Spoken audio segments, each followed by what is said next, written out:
Globalization is the flow of products and services, labor and capital worldwide, that is across the borders. 1990 and 91 was actually pushing the entire government down the road in terms of the journey, and this was supposed to be one of the most bad times for India. The highest marginal tax reform was 56% and this was decreased to 40%, which is a very big change altogether.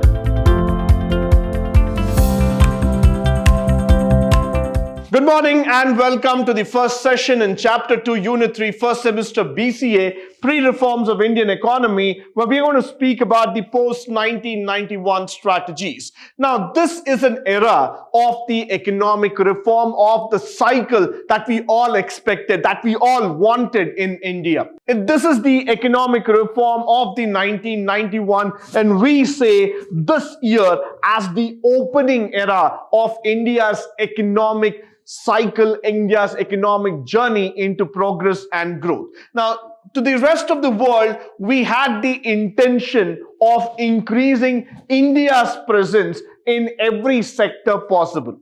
Post 1991, the first major step that was taken by the government of India was to move towards the private sector, give the opportunity for every private sector to participate in the economic activity. The economic reforms of 1991 brought in the LGP, lot of liberalization, globalization and privatization factors, now which entails the removal of government limitations on private individual activity. What is this liberalization exactly? How do we want to understand? How do you really go about it? It's like this. In the liberalization factor, in that time period, what exactly we did is that we started actually moving away from the concept of government and government interested companies only. We started making the private sectors get into the scenario. We liberalized all the limits and we started giving importance to the privatization, which refers to the transition of a business or industry service from public to private ownership and management, which means to say that in the privatization factor, we allowed every company to participate in the economic growth process. So that is very important for us. We are transitioning from a protective economy to an open economy. Till the year 1990, we were more concerned about only the government sector. We wanted the public sector unions alone to be developed, and we were very protective about having the growth within enclosed, that is inside a shell kind of a thing. But after 1991, we opened up the doors where we wanted every company to participate, every company to show an interest in terms of economic growth. Then, followed by this is the globalization, which is the flow of products and services, labor and capital worldwide, that is across the borders. Now, the globalization is also a very big factor. Why? Because we were getting prepared to make India become more known, become more advantageous in terms of moving their products and services across the globe. So that's why globalization is very important for us. Followed by the factors of when we are talking about the background of economic reform, in order to lessen the burden of the control regime, that is basically the license Raj which we wanted to remove, the Rajiv Gandhi administration in 1984 to 1999 undertook a number of reforms in the latter part of the 80s. So the post 80s, that is the late half of 80s, what we were able to see that we slowly wanted to remove the licensing here and we wanted to give an opportunity to everybody. And then our Honorable Prime Minister Shri Rajiv Gandhi actually had taken the initiative to bring in a lot of reforms which actually helped India to grow. Now, what has happened here is that these included loosening licensing requirements, lowering import restrictions, implementing export incentives. And however, what happened is that the modifications that were made were rather very minor or fundamental in nature, more about easing the restrictions altogether, wherein you can see that there was a flexibility in the system. Companies can operate with their own range, with their own specifications altogether, and no need to worry about the government coming in and dictating ideologies to you. So in that way, I would always say the economic reform that India took was a very great step. It was a positive step in terms of growth. Followed by, it pushed the India's GDP over 5.5%, breaking the previous record of 5 and known as the Hindu rate of growth that stood at the preceding rate altogether. Probably you need to understand this 5.5 was just not a number. It was a superseding number altogether, because that laid the foundation for India today to say that we will be able to cross a 6.5 or even more than that altogether. So we are definitely a country which is looking in for a fantastic reform in the coming years. Now, secondly, what we are looking in, while the Indian economy appeared to be performing well in 1980s, but still there were a lot of structural problems. There were a lot of widespread vulnerabilities that we would be going to talk about because of the License Raj, because of the MRTP Act, and all those factors that we have been talking about. Plus, we would also look into the factors in terms of the trade and other policies that are coming into picture, which were actually disturbing India in terms of the growth process. So this was definitely not needed. This was not definitely looked into it as a part of the growth story. So the question now comes back to us is that even though you are ready to open up the economy, even though you are ready to liberalize your entire country, the country needs enough infrastructural support. The country needs enough push in the market through which they will be able to make some money. They will be able to grow further in terms of the growth aspect altogether. But what has happened in the last few years is that we have been able to see that with the growth of infrastructure and the necessary finance coming in position, this story has now become a reality. Now, moving further, due to the fact of imports that were nearly 2 times higher than that of the export, there was a massive trade gap. I would say a trade deficit altogether in the second half of the 80s.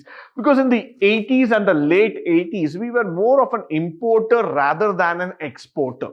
We had to import many goods from different countries across the world, and that was one of the reasons why our economy was completely slowing downwards. But after the 1991, we slowly started bridging the deficit, and then that story of success is known to each one of us. What we exactly wanted is that the gap between that of import and export, if you look at the gap, the exports were lesser and the imports were higher side. So this was one of the biggest problem that I would say for India. We wanted the imports to come down and exports to go up. So what we did is that up till the early 1980s, government had wisely managed the fiscal deficit, but then it started to engage in something called as the fiscal profligacy, which means to say that they started spending too much of money in expenditure in terms of the government factors and other records and everything, which actually led to a dethroning position altogether. So in the early 1980s and 90s, what happened to India is that when we opened up the door in 1991, India was completely cash strapped. We did not have money altogether. Probably the one thing that we need to know, we need to understand very clearly here is that the reform journey that we took had to be calculated even more better so that we would have been in a better position by the year 1991. But unfortunately, India was completely cash strapped and we had to borrow money, and that was the beginning for us to rewrite the entire history. Followed by, if you look at the macroeconomic foundations, that turned very bad, and you could see that the deficit, the current account with 8.4%, and then a high inflation of almost 17%, huge foreign debt. So the 1990 and 91 was actually pushing the entire government down the road in terms of the journey. And this was supposed to be one of the most bad times for India. So our balance of payment was definitely affected. Now, what are the major reforms that we have carried out in 1991? The first thing, though we know that we have committed a mistake, but where did we start moving up? The first thing is fiscal stabilization. So what was that? The effectiveness of economic reforms depends on the achievement of fiscal stabilization, where what we need to see here is that the reforms have to be bought in within the budget, within the norms and regulations of the central government, which will make it even more stronger. So what was that we were actually trying to do is that we were trying to reduce the deficit, reduce the expenditure, and remake the entire thing. So that's where exactly we were making the system even more effective. So first thing is that we need to bring in reforms where the deficit can be reduced, the expenditure can be reduced, and the revenue can be increased. Followed by the industrial policy. This is a major thing that we need to understand. We all know that India is an industrially rich country because there are several types of industries that are available in our country. So as a result, what we did is the reform plan. There is no longer need for government to grant approval here. The new investments can be started with a single window system that we were planning at that point of time, and a significant expansion was given to the current capacity so that it was being managed better. So that's exactly where we started rebuilding the system altogether. Followed by the foreign investment. Prior to 1991, India had an extremely restrictive foreign policy. We never allowed countries from abroad to come inside and invest in India. But post 1991, we started opening up of sectors where foreign direct investment was allowed into India, and that was a massive success for our country. Why? Because if you start looking into the foreign direct investment that we are speaking about, the equity investments went as high up to 51%. A lengthy list of about 34 industries were given the priority to open up, come into India. And what happened is that the government approval was required, but the government was ready to open up the doors and give that permission for the foreign countries to set up their establishments in India. So this is the era which I would like to remind you, saying that banking sector opened up to a very great level. Why? Now you would see that post 1991, there were many private banks that was set up in India to facilitate the growth of credit. And also we see that a lot of foreign banks established their units in India. So this gives us a great push. This gives us the position that, credit system was completely manipulated given the time in order to grow and in order to pursue the various dreams and goals of this nation.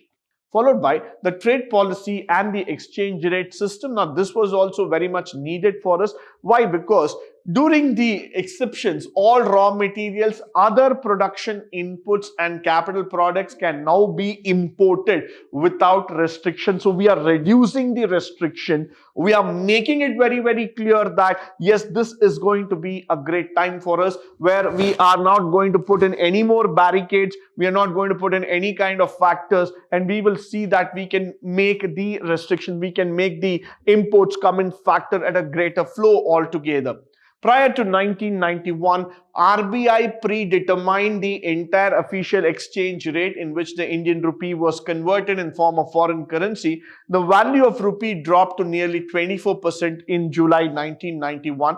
And in 1993, India switched to a market-based floating exchange system, and post that, India started gaining a huge value in the market. Why? Because earlier we had actually demonetized our entire thing. We had put our currency on a low peg, but once we started exporting, we started going further, we started exploring the market, and Indian currency started getting exposed to the global trade altogether. We were able to get a better rate for our exchange, for our value, for our rupee altogether. So that was one of the biggest things that we did post 1991, followed by the tax reforms. Now, if you see that the highest marginal tax reform was 56%, and this was decreased to 40%, which is a very, very big change altogether. Publicly listed companies, the income tax was lowered from 51.75% to 46%. The average amount of customs duty was decreased from 200% to only 65%, which is still a very big thing. Now look at the numbers that we are speaking all about. All those percentages mean a great value to the Indian system and to the country. Why? Because with this amount of huge taxation that we were paying, literally every Indian was cash strapped. They was completely out of liquidity. With the reduction in income tax, the cash in hand started going up and things started becoming better and better. So that's where exactly we are talking about a tax reform coming into picture.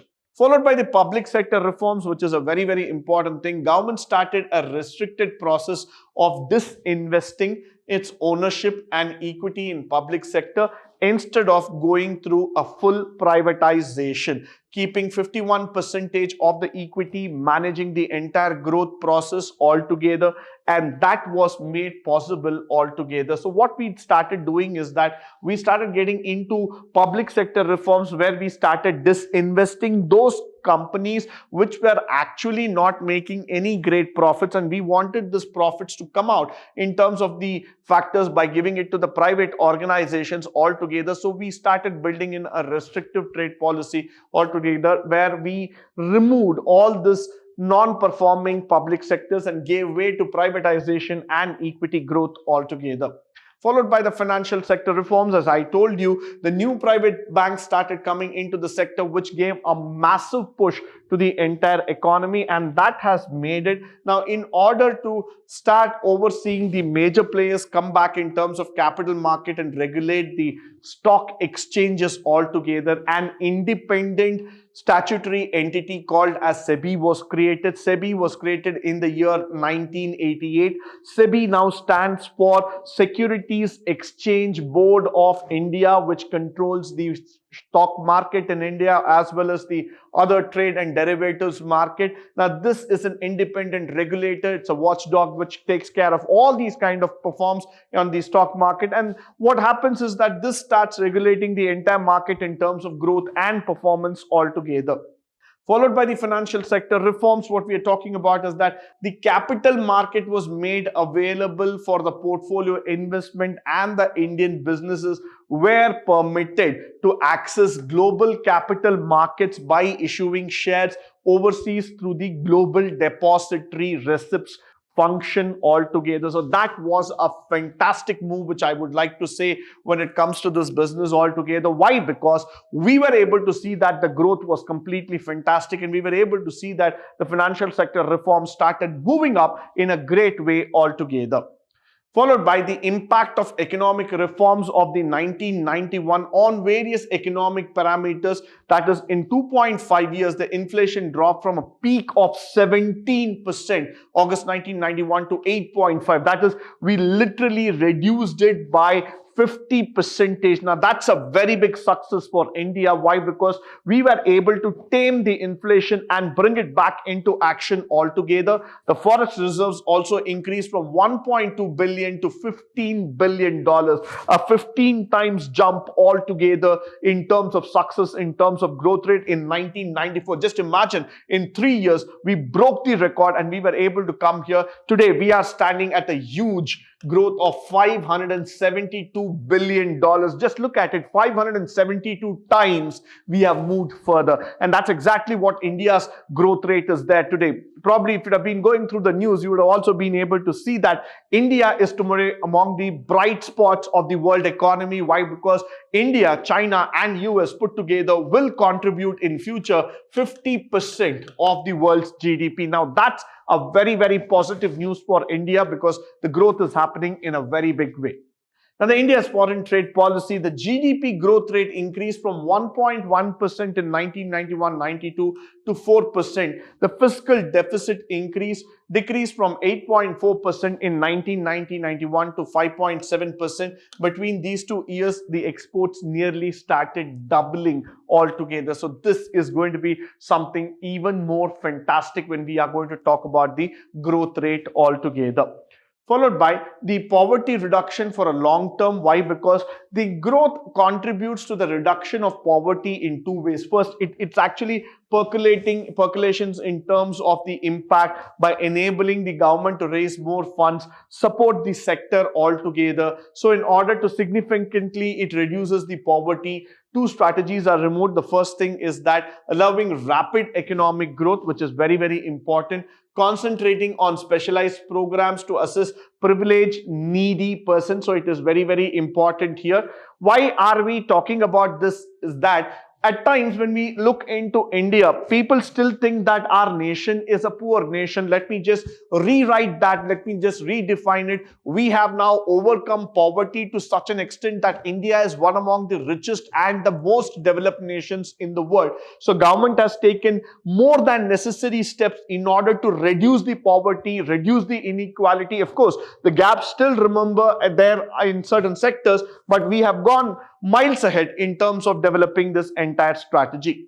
On a concluding note, I would like to say that our inability to provide opportunities to young people inside the country post-reform is one of the most important things that we have been talking about. But India's urgent task, what I would like to say is that it is about finding the sustainable way of growth, and we have been trying to create new opportunities day by day. Of course, the global recession and other factors have also made it in such a way that probably we have lost work, the massive layoffs have been happening. But nevertheless, India has always been trying to find a sustainable way in terms of developing it. Though we are divided demographically because of several other social factors, but we are united by the dream that we want to grow further as one nation, as one country, and try to become the numero uno in terms of economic growth. The low rise in the rural productivity in India and is also another important issue in contrast to China, where we see the rural entrepreneurs was the main economic driver for years. Of course, yes, we believe on that, and that's probably the reason how the growth has been happening for so many years. With this, I come to the end of today's session. I hope and believe that all the factors that have been spoken through this session might be useful to you both in terms of practical and theoretical walk of life. In the upcoming session, we will be talking about the Planning Commission of India, which is a very important topic. But until then, stay tuned, stay blessed, and stay enlightened forever. Thank you once again for joining me today on this wonderful session.